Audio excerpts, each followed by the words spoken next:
رب العالمین دې زمونږه د قرآن او حدیث ته د زده کړې لپاره کېناستل او دا عمل الله پاک دې قبول کړي او الله پاک دې زمونږ لپاره د آخرت کې د نجات ذریعہ جوړه کړي. مخکې مسله هغه بیان شوې وه د مونځ باره کې د وختونو باره کې.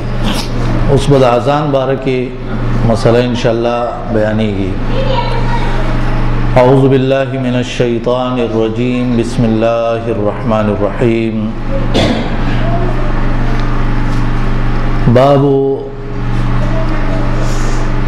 دا باب دې په دې مسله کې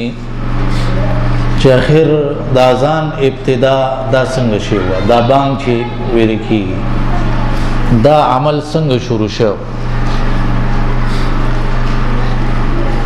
عبداللہ ابن عمر رضی اللہ عنہما داغنا روایت دے، هغه فرمایي چې کله مسلمانان مدینه ترالل مغیب چې مزل را جمع کېدل نو د وخت په اندازه به را جمع کېدل، بس سبانګ وغیرہ نو او مزل به را جمع کېدل نو د وخت اندازې تبع قتل او مستبا را جمع شو. په یو ځل دی خبرې کولې اپس کې ناستو مشورې کولې نو چاوي چې یاره یو ګینټي چې وهل کېږي نو خبي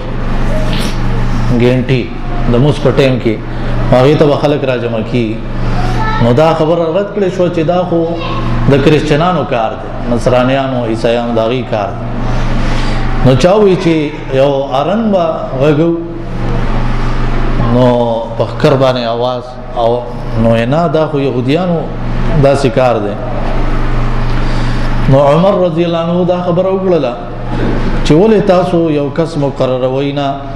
چې هغه دی اذان کوي د موږ لپاره. نو نبی صلی الله علیه وسلم بلال رضی الله عنه ته وی چې ودرېګا او ته اذان وکړه. ابن ماجه کې حدیث دی چې بلال رضی الله عنه یو خو आवाज ډیر اوچتو او یو आवाज یې خيسته आवाज. معلومه شو چې مؤذن داسې پکار دی چې आवाज یې اوچت وي او ښه आवाज یې وي. نو یو دا مسله.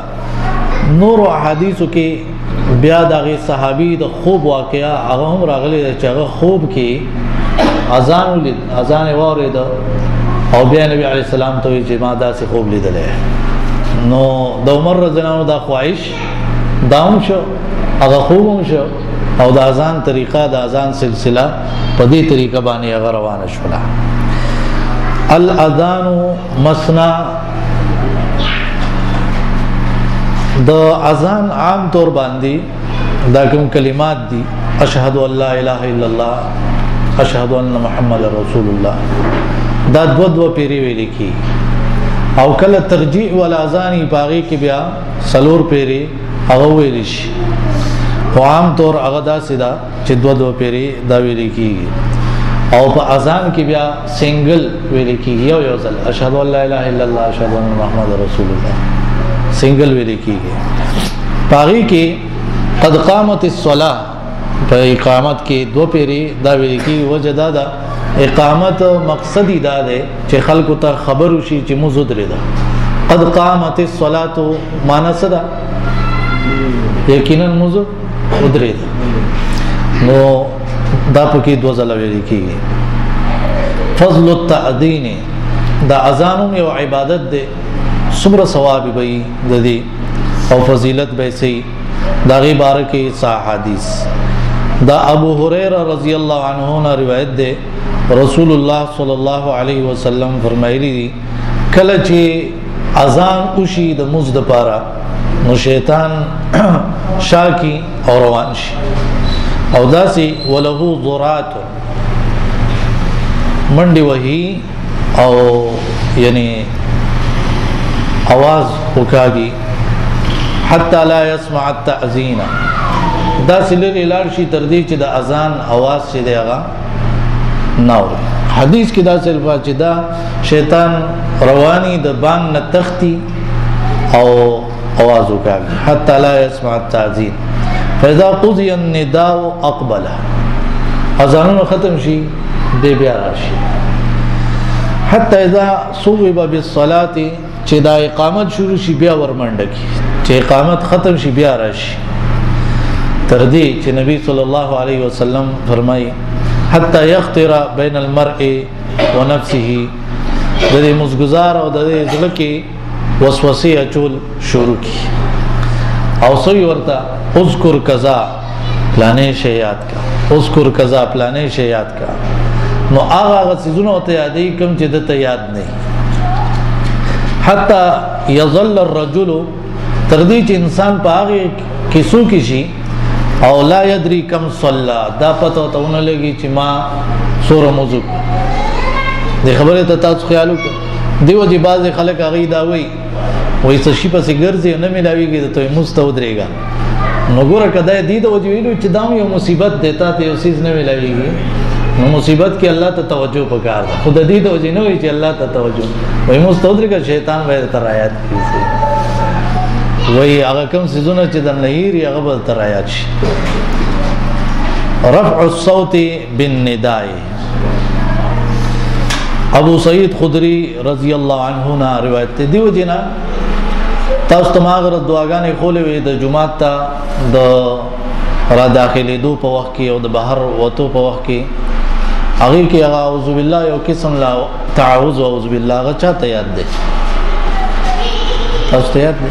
وای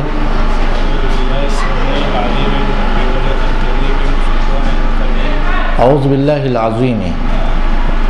سميع العليم اعوذ بالله العظيم ما شاء الله اعوذ بالله العظيم وبوجهه الكريم وسلطانه القديم من الشيطان الرجيم مضبوطه اعوذ بالله دی ویلا نو یو خدا غټ سبب شي چې ان شاء الله الله به شیطان نه بچي بل چې سړی استنجا کی او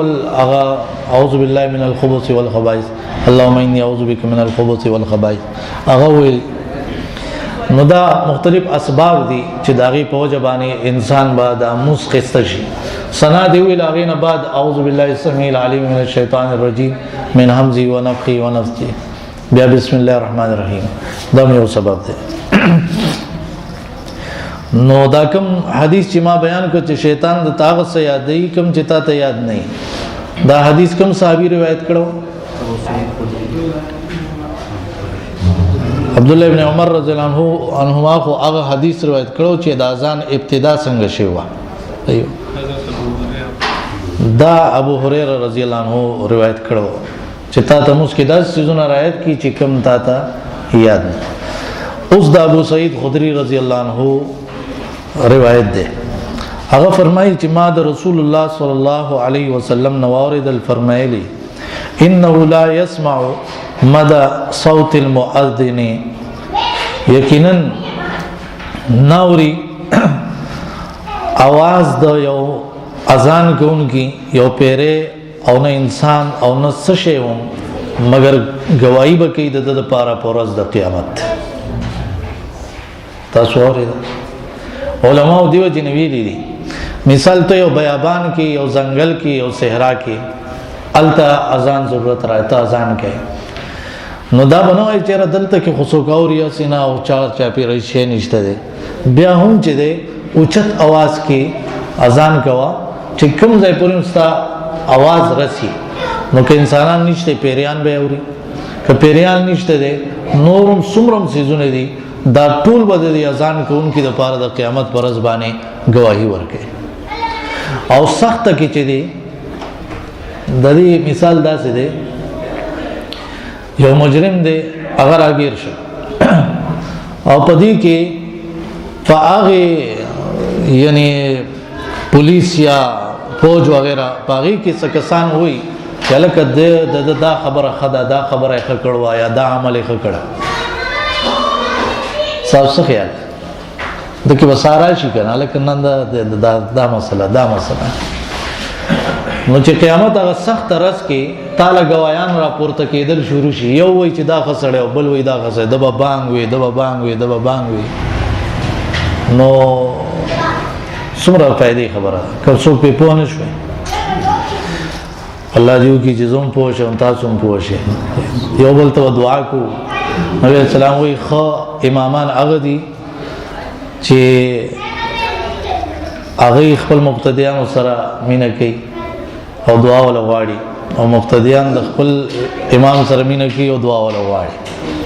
کدا سینی نو بیا په خیر نه دا امام د پروم دی او د حکمرانانو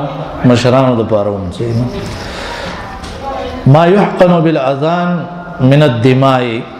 ګور د اذان قدر قیمت تو ګور نبی علی السلام به د اذان څومره خیال ساتو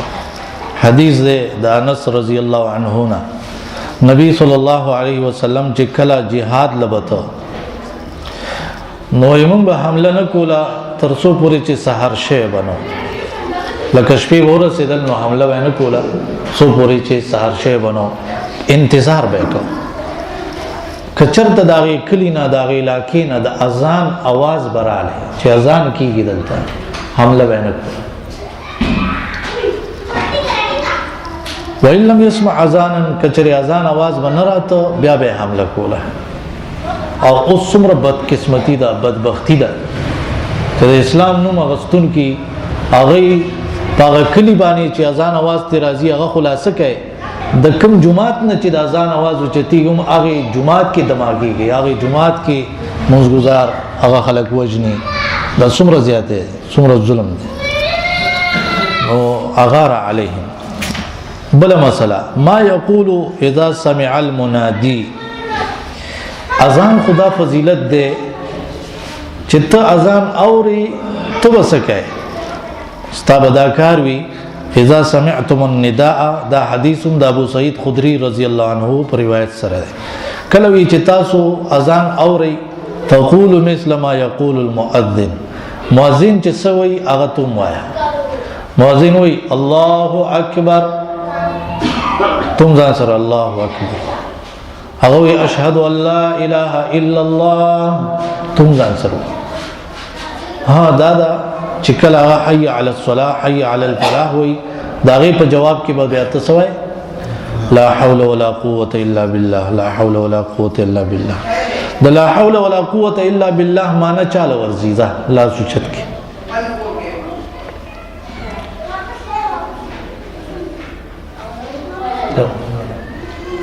نشته طاقت لا حول ولا قوه الا بالله صحیح ده ورسې دی په لا حول ولا قوه الا بالله تاسو له اکثر ورزي خو بابو څخه خبره وي نه مونږ وونه صحیح لا حول ولا قوه الا بالله یعنی نشته طاقت د نیکه کول او نشته طاقت د ګنا نه د بچ کېدو الا بالله مگر د الله په توفیق سره یا الله نه د نیکه طاقت شته نه د ګنا نه ځان بچ کول شم خو که نیکی کوم نو ستا په توفیق سره که د ګنا نه ځان بچ کوم ستا په توفیق سره نو څومره اوچته خبره دی وجه خو دیتا دا کلمه دا سیدا چې د عرش د خزانو نو ورکړې شوی کلمه ده نبی اسلام ډېر وایي لا حول ولا قوه الا بالله لا حول ولا قوه الا بالله اوس معنا تاسو ته یاد شول نو داغه په جواب کې ودا وایي صحیح ده بعضی خلکو د ځان نو په کیسه جوړ کړي لکه مثال په تور باندې وایي سحر مسکی چې کله دا سحر اذان کې ویل کېږي الصلاه خير من النوم الصلاه خير من النوم څه معنی ده مسجد د خوب نه بهتر دی غوړه دی داغي جواب کې مونږ ته دغه وای الصلاه خير من النوم او بعض خلک وي د دې په جواب کې توای چې صدقت و بررت دانشته یا قد قامت الصلاه لکیږي داغي جواب کې ته وای چې اقام الله و ادم دم چې صحیح روایت هغه نشته نو د دې خبرې خیال وکړئ بل یو دعا د اذان نه بعد ویل کیږي هغه هوتا ټول ته یاد ان شاء الله ریډو باندې ډېر ډېر اورېدل اللهم رب هذه الدعوه التامه چا ته دا دعا یاد دا وړي ورته یاد دی تاسو ته یاد اللهم رب هذه الدعوه التامه والصلاه القائمه آت محمدا الوسيله والفضيله وبعثه مقاما محمودا الذي وعدته. دې ځای پورې دا بخاری کې اگر راغلی ده. دې کوم چې د خلکو مثاله یو ځای کړی ده سړي ټکی پکې ځان نه جوړ کړي لکه څنګه چې د مزنبات مونږ اللهم انت السلام ومنك السلام تبارك یا ذا الجلال والاکرام. بس دا دعا پاغي کې لیکي ارجو صاحب قسم الفاظ پاغي کې سیوا شوی دي. نو دیو جی دا اذکار یوازې کول نه دي اذکار او دعاګانې بلکې صحیح اذکار صحیح دعاګانې او هغه ما ته خو زما په سمجھ مطابق دغه طریقه دا چې مونږه قران او حدیث اغاز دکو او داغه مطالعه کو هغه ولولو نو غیر مونږ ته پته لګي. زما علم دغه ځای پورې کار کوي چې مونږ ته به صحیح او غلط د دې نه پته لګي چې قران او حدیث زده نو دې د وجه دا دروس کیږي دې د وجه دا خطبه وغیرہ هغه کیږي. بل وګوره د اذان فضیلت الاستهام فی الاذان. نبی صلی الله علیه وسلم فرمایي که خلق ته پته ولګیدل چې اذان کولو کې څومره ثواب ده او که خلق ته پته ولګیدل چې لومبي سب کې موس کولو کې څومره ثواب ده نو بیا با د دې لپاره داسې کوشش کو که اذان ورته نه ملاوي دي یا لومبي سب کې ځای ورته نه ملاوي دي. ډېر کسان راجمع کېدي یو وایي چې دا زما حق دی بل وایي زبان وام بل وایي زوام نو بیا مسله په څه حل کې ده خسنه واچو چله کوي خسنه واچو او ډېر ځایونو کې دا شي ډېر جمعهتون دا سوي ډېر ځایونه چلته خلک کوشش کوي چې لومبي سب ته ځان رسي صحیح ده. نو هغه کې دوه کسان یو ځلمانه ورشي یو پکې خپکی دی یو بل نو بیا یو بل سره یو زوب کې نمبر ویزه اخر کې دا خسنه واچو پازان باندې خسنه شي دي. نو اکی چې څوک هغه دا غني چې دا ډېر غټ ثواب دی نو هغه ولا کوششونه کوي. او نبی صلی الله علیه وسلم فرمایي کچره خلکو ته پته ولګي چې د ماسپخین مزله زرت لل پاغي کې څومره ثواب دی نو دې ته به یو بل نمخ کې کېدل او کچره خلکو ته پته ولګیدل چې د ماسختن او سحر موس کې څومره ثواب دی نو دی با ځان رسو اگر که په زنګونانو ځان راکو ځان به رسو خلکو سبانه روان بو خزان به رسو. بل مسله یو سړی د غړون دی غړون سړی ته څه پته لګي چې رز د کشف ده نو هغه ته د اذان د وختونو څه پته لګي نو آیا دا غړون سړی د اذان کولی شي او کنه شي کول نو جواب دا دی چې غړون سړی اذان کولی شي ولې هغه ته هنخ کاری ولیکن نور کسانو نه هغه ته پوس کولی شي او نور اسباب اختیارول شي لکه نن سبا نور غړای وغیرہ هغه کې مختلف قاری سے تګور نه ځانته غړای برابر انګلیش کې ټیم وګوري نو نابینا کس چې هغه بالکل اذان پوری شي دلیل پیدا ده عبد الله ابن عمر رضی الله عنهما نے روایت ده رسول الله صلی الله علیه وسلم فرمایي چې یقینا بلال رضی الله عنه د شپې وختي اذان کوي نو تاسو خوراک څخه خپل کوي یعنی پښمنه کوي حتی ینادی ابن ام مکتوم تر دې چې عبد الله ابن ام مکتوم رضی الله عنه دا نابینا صحابي چې د اذانو کې نو بس بیا خوراک څخه کوي ولی وی وکانا رجلا اعمى دا قولون سړی دی لا ینادی حتی یقال له د اذان نه کوي تر دې چې خلک وته وي اصبحت لك سار کیږي سار د اذان شو نو دا به صحیح حدیث دی او دینا ثابت ده چې کې دی شي نابینا کس اذان کولی شي. الاذان قبل الفجر دي کې یو بل مسله هغه ده چې د سحر د بانګ نمخ کې یو بل بانګ هم لګ مخ کې هغه ویل شي بعض ځایونو کې هغه اذان کیږي د سحر د اذان نه لګ مخ کې هغه اذان شي او بیا د سحر د پاره دا اذان بیا کیږي. په دې مسله پوه شئ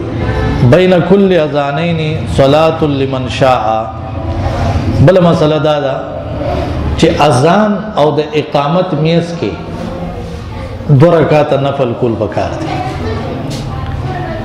نبی صلی الله علیه وسلم فرمای هر دو بانګونو میس کې یعنی اذان او اقامت میس کې مز ده.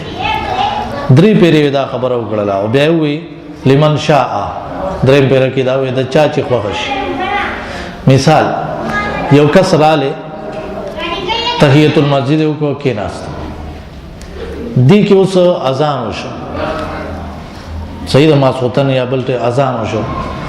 اذان او د اقامت میاس کې اوس دل پکار دي چې دوه رکعاته نور خو نبی علی السلام وی لمن شاء د چا چې خوخه نو دي کی یعنی ثواب پکې دی خو فرض او لازم نه دي دی وجنا اذان وشو ډیر کسان پاسې د دوه رکعاته کې خو یو کس ناس ته هغه دعا غواړي یا تلاوت کوي یا سناس د ذکر اسکار کوي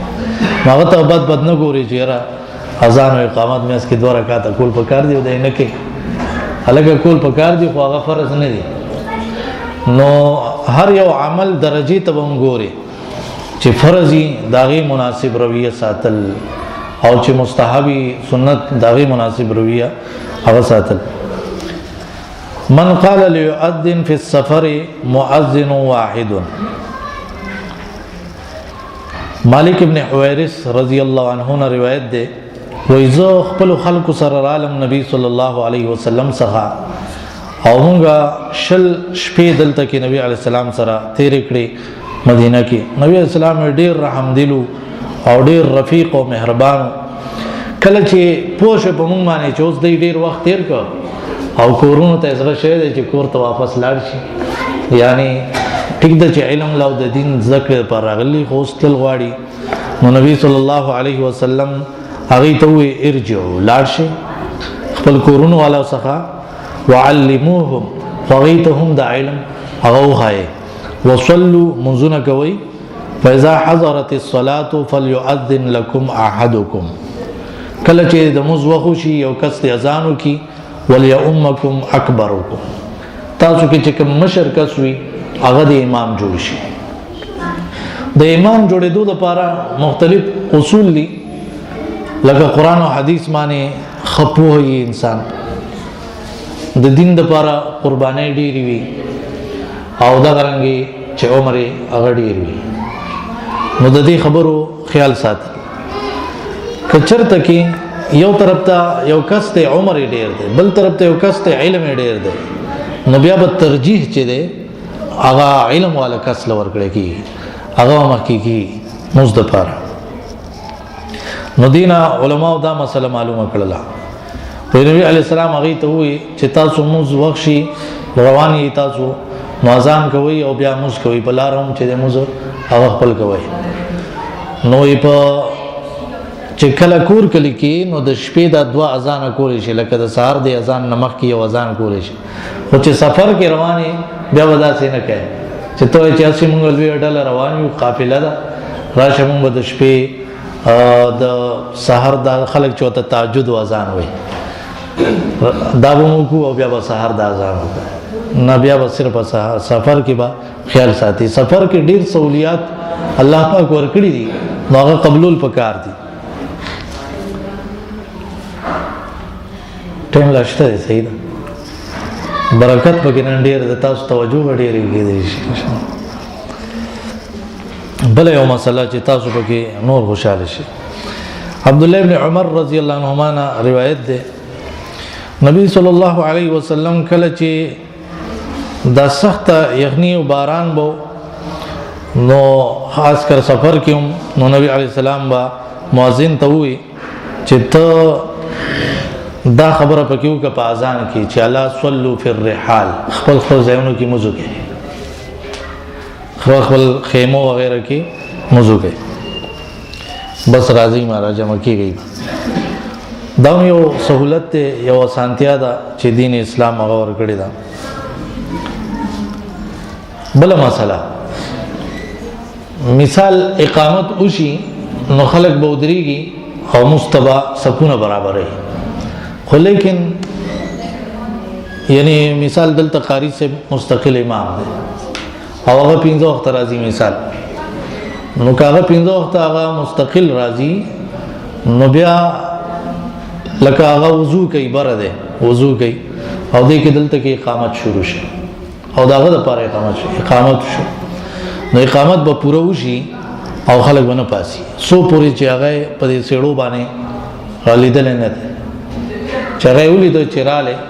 نو بیا ولا خلک را پاسي دا یو بل مسله ده نبی صلی الله علیه وسلم فرمای اذا اقیمت الصلاه کله چې مزل اقامت شي فلا تقوموا نمودریږي حتا ترونی تر دې چې تاسو ما وې نه چې ما وې نه نو بیا ودرېږي تاسو یې ما ودرېږي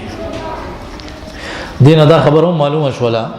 د امام خیال ساتل څومره ضروری شی دی اقامت شی دی په امام لاندې راغلي خلک به ودرېږي نه او زموږ جمعتونو کې خو حال احوال بل شان دی دیو چې اکثر د تاریخ به دي توامه چې لکه تاسو پریس کلب ته یو خبر خوازي نو یو ځل دا مظاهره وکړي چې د عربو په شان د جمعتون خپل کنټرول کې او هر جمعات کې مقرر امام مؤذن خادم د هر څه چی لکه سعودي کې دي اماراتو کې ټول ملکونو کې داسي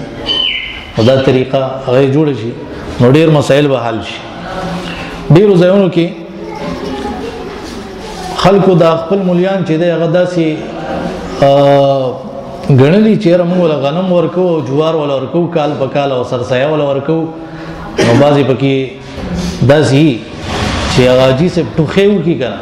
داسي وکي نو ټوخي خاص اندازي نو بس مولا ویریږي هغه ضرورت لري مشهور او بازي پکې داسي چې سترګې خاص اشاره وکي مولا سے وای چې ماته سیګنل راکو مسکال راکو چودري غنا وخت ده هغه بیا ودري ټیم مې پکې نشته بس اجي سے براله نو اوس ودري بلکې دا سی پور پکې ک امام چتا تحیات وګت کو نو دیو شاتنا دیو سب کی ولاړی اجي سے ټوخي و شروع کی او مسکال ورکی مولا ته چې زر کا نا وخت ده اته سمامه کې یو قصه کړو چې زموږ خپل د حدیثو د جمعات کې یو مشرو ماموس پڑھاو نو هغه کې الحمدلله زموږ جمعاتونو کې داسې مسلې ډېرې کمې وي واسي یو مثال چې مستمع کې کېدم ما ته وایي چې قاری سے مزلق زر کاوه ما سره فکر شو چې هر مشرکت ده نو دا غو ما وې ته بیماری خیر ته بناسته موضوع تکلیف دي ته نو بیمار نه نو بیا سوچا ته چې زر مسپړاو ویسه کې ته موضوعات کې بیا معنا بي بي سي خبرونه لاړ شي دا ته وځو راشه اوس بي بي سي خبرونه موږ د تموس دا کو کمپیوټرایز موږ ته شروع کو چې زر 1 2 3 الامام تعرض له الحاجه بعد الاقامه عن انس رضي الله عنه قال اقيمت الصلاه داخلي حديث وامه انس رضی الله عنه فرمایي چې کله کله داسې کې دی چې د امام خیال ساتلو لپاره د حدیث دا وره اقامت وشي چې اقامت وشي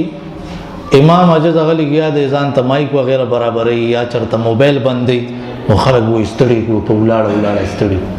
یا باغوي سپونه برابر کوي دی بلګي ځان سره په پزړه کې ترانه شروع کی الکه خواغت سپونه بار کې لګیا تا کچرته اقامت شو خلک ولاړ دي دی کې امام ته ضرورت راپېښ شو چا سره خبره کوي نو خلک به انتظار کوي ولاړ دا امام لاړ الته خبره کوي لګیا دي بحث وکړه خبره وکړه بیا را لې مزب شروع کی یو مسله ده بلدا چې د اذان دا اقامت چوشو دا غینه بعد چې امام څخه خبره اترې چا سره وکړلې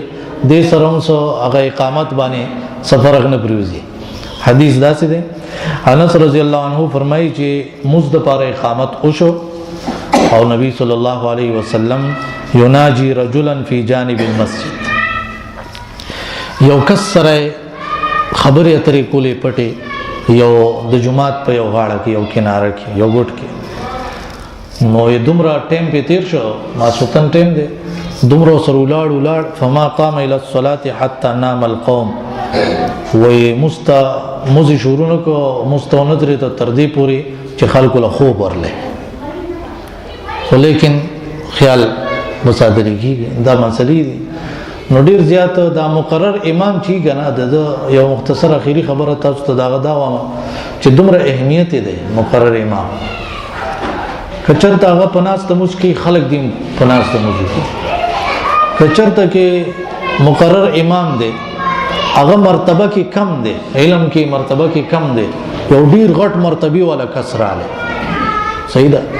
مثال شیخ سدیس راله او بیا هم چې دی حق چې دی د مقرر امام دی اگر که د علم کمی د مقام او مرتبه هغه کمی خو لیکن چې مقرر دی نو حق د جوړي دې سره ډیر اتفاق او اتحادی او ډیر مسلې هغه برابرۍ دیو جنا شریعت دین اسلام چې دغه خو ډیر خسته دین دی